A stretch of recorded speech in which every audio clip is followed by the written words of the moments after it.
കിച്ചുവിന്റെ അടുത്തൊരു കമന്റ് ഞാൻ ഇപ്പോഴാണ് കാണാൻ ഇടയായിട്ടുള്ളത്. എൻ്റെ ഒരു വീഡിയോയ്ക്കകത്ത് ഞാൻ പറഞ്ഞിട്ടുണ്ടായിരുന്നു കിച്ചുവിന്റെ കൂടെ അന്ന് രേണു ഇല്ലായിരുന്നു എന്നുള്ള രീതിയിലാണ്. അപ്പോൾ കിച്ചുവിന്റെ കമന്റ് നിങ്ങളൊന്ന് ശ്രദ്ധിച്ചേക്കണേ.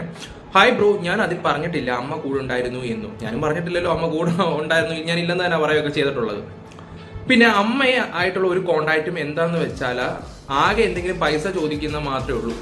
പൈസയുടെ കാര്യങ്ങളെല്ലാവരും നിങ്ങൾക്ക് എല്ലാവരും കണ്ടാണല്ലോ, നമ്മൾ സ്ക്രീൻഷോട്ട് ഇടുകയും ചെയ്തതാണ്.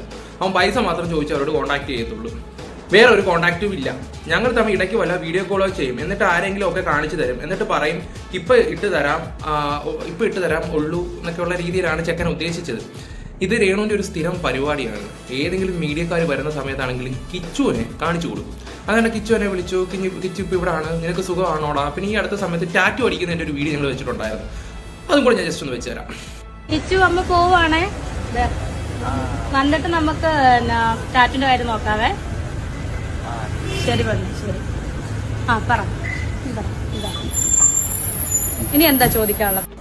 ഓക്കെ, ഈ ഒരു വീഡിയോ എല്ലാവരും കണ്ടല്ലോ. അപ്പം രേണു സുധി തന്നെ അന്ന് സോഷ്യൽ മീഡിയയിലെ മീഡിയക്കാരെയൊക്കെ കൊണ്ടുവന്നിട്ട് അവരെ കാണിക്കാൻ വേണ്ടി കാണിച്ച ഓരോ പ്രഹസനമാണ് ഇപ്പം വേണ്ട ചെക്കൻ അത് കമന്റ് ബോക്സിൽ വെളിപ്പെടുത്തിയതെന്ന് മനസ്സിലാക്കാൻ പറ്റുന്ന കാര്യമാണ്.